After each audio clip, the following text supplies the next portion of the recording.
मौत का साया, लखनऊ की वो रात। आखिर क्या हुआ? साल 2022, जगह लखनऊ। रात के ठीक 11 बज रहे थे। सर्दियों का मौसम, हल्की हल्की धुंध सड़कों को ढक चुकी थी। मैं यानी राहुल और मेरा दोस्त विकी दोनों बाइक पर घर लौट रहे थे।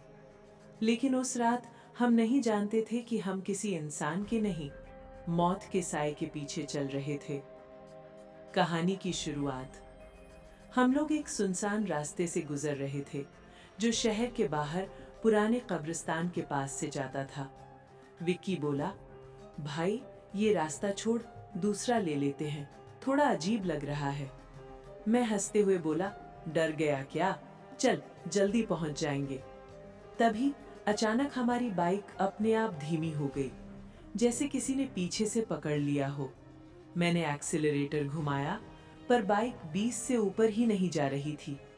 तभी हमें सामने एक औरत दिखाई दी, सफेद साड़ी में, बाल पूरे चेहरे पर।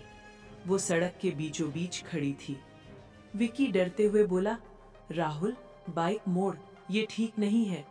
मैंने कहा, कोई पागल होगी, निकल जाते हैं।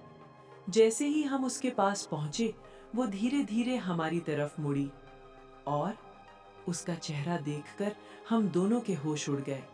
उसकी आंखें पूरी काली थीं और मुंह से खून टपक रहा था। मैंने तुरंत बाइक घुमाई, लेकिन पीछे देखा तो वो औरत अब हमारे पीछे बैठी थी। विक्की चिल्लाया, राहुल पीछे मत देख, भाग।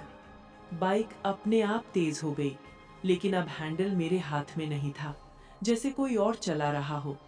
कुछ देर बाद हम एक पुराने टूटे हुए मकान के सामने रुक गए। बाइक अपने आप बंद हो गई और वो औरत धीरे धीरे हमारे सामने आकर खड़ी हो गई। उसने धीमी आवाज में कहा, तुमने मुझे देखा, अब तुम जाओगे नहीं। विक्की रोने लगा, हमने कुछ नहीं किया, हमें जाने दो। तभी वो औरत अचानक हवा में उड़ने लगी और उसकी आवाज गूंजने लगी, जो यहाँ आता है वो कभी वापस नहीं जाता। तभी हमें पीछे से एक बूढ़े आदमी की आवाज आई, भागो यहाँ से, ये मौत का साया है। हमने पीछे देखा, एक बाबा खड़े थे। उन्होंने हमें एक ताबीज दिया और बोले, ये औरत 20 साल पहले यहीं मरी थी, अपने पति के धोखे से। तब से हर रात किसी न किसी को अपने साथ ले जाती है। जैसे ही वो औरत हमारे पास आई, मैंने ताबीज उसकी तरफ फेंका।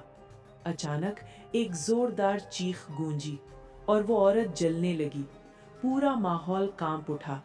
कुछ सेकंड में वो गायब हो गई। लेकिन कहानी यहीं खत्म नहीं हुई। हम किसी तरह वहां से भागकर घर पहुंचे। अगले दिन मैंने विकी को कॉल किया, लेकिन उसका फोन बंद था। मैं उसके घर गया और जो देखा उससे मेरी रूह कांप गई। विकी अपने कमरे में मरा हुआ पड़ा था। उसकी आंखें खुली थीं और चेहरे पर वही डर था जो हमने उस रात देखा था, और उसके हाथ में वही ताबीज था। उस दिन के बाद मैंने उस रास्ते से कभी नहीं गया, लेकिन आज भी रात के 11 बजे वहां से गुजरने वाले लोग कहते हैं कि एक सफेद साड़ी वाली औरत सड़क पर खड़ी मिलती है, और अगर तुमने उसे देख लिया तो समझ लो, मौत का साया तुम्हारे पीछे आ चुका है।